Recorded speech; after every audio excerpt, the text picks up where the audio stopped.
வாழ்க்கையில் ஒரு நன்மை உண்டாகணுமா? செய்ய வேண்டியதை செய்யணும், செய்யக்கூடாததை செய்யக்கூடாது. அப்படி இருந்தால் தான் தேவனுக்கு உதவி செய்ய முடியும். ஜெபிக்கலாமா? அப்படி இருக்கிற இடத்துல கண்களை மூடி ஒரு சிறிய ஜெபம் பண்ணுவோமே. அவர் முகத்தை நோக்கி பார்த்து முடிஞ்சால் முழங்கால் படிக்கிட்டுக்கோங்க, இல்லைன்னா குற்றம் இல்லை, என்னோட இணைஞ்சுக்கோங்க. பலவீனப்பட்டிருக்கிறவங்க முழங்கால் படியிட முடியாது, கஷ்டம், வயதானவங்க சிரமப்படுவீங்க. இதன் உள்ளத்தை பார்க்குறாருல. ஆனால் முடியும்னு சொல்லக்கூடிய சூழ்நிலை இருக்கக்கூடியவங்க நீங்கள் முழங்கால் படி தான் ஆகணும். தேவன் சூழ்நிலையும் பார்க்குறாரு, அதையும் தெரிஞ்சுக்கணும். நம்ம ஜெபிக்கலாமா? இப்பொழுது நம்ம ஜெபிக்கலாம். கண்களை மூடிக்கோங்க. Praise the Lord.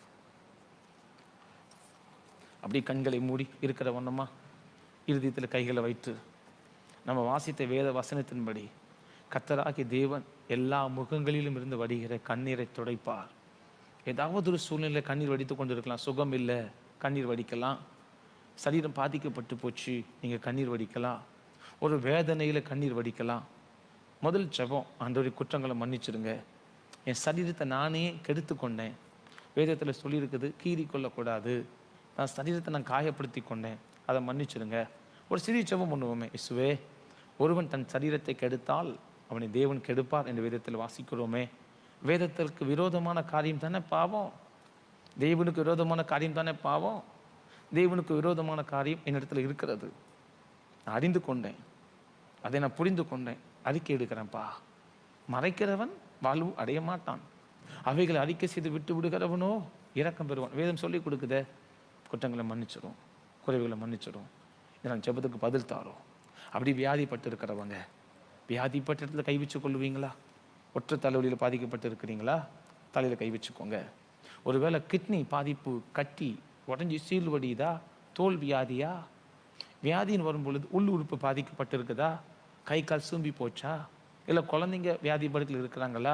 குடும்பத்தில் ஒரு நபர் வியாதியில் இருக்கிறாங்களா? இப்போ என்கிட்ட இல்லை, இப்படி நான் வெளியில் இருக்கிறேன் எதிர்பார்க்குறீங்களா? மனசுக்கு நினச்சிக்கோங்க.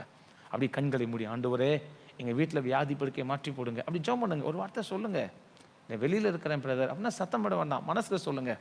எசேக்கியா ராஜா வியாதி படுக்கையில் இருந்தாலும் ஆண்டவர் பார்த்து சொல்கிறார், தேவனே உமக்கு முன்பாக நான் உண்மையும் உத்தமமாக நடந்தது நினைத்தருளும் என்று அழுத ஜெபம் பண்ணினார். ஊழியக்காரன் செய்தி சொல்கிறாரு, ஆயுசு காலத்தோட 15 வருஷத்தை உனக்கு கூட்டி கொடுத்தேன், நல்ல செய்தி வருது, அந்த நல்ல செய்திக்கு காத்திருக்கிறான். ஒரு ஜெபம் பண்ணுங்க, நல்ல செய்திக்கு காத்திருக்கிறப்பா. ஆயுசு காலம் முடிய போது, முடிஞ்சிட்டு 15 வருஷம் கூட்டி கொடுக்கப்பட்டுச்சு. என் கணவருக்கு கூட்டித்தாங்க. ஜெபம் பண்ணுவீங்களா? என் மனைவிக்கு கூட்டித்தாங்க. ஆயுசு காலத்தை என் பிள்ளைக்கு கூட்டித்தாங்க. என் பெற்றாருக்கு கூட்டித்தாங்க. நீங்கள் வியாதி படுக்கையில் இருக்கக்கூடியவங்க, ஏதாவது ஒரு பாதிக்கப்பட்டு இருக்கீங்களா? உங்கள் இருதயம் கர்த்தருக்கு தெரியும். ஊழியக்காரர் ஜெபிக்கிற பொழுது இணைந்து கொள்வீங்களா?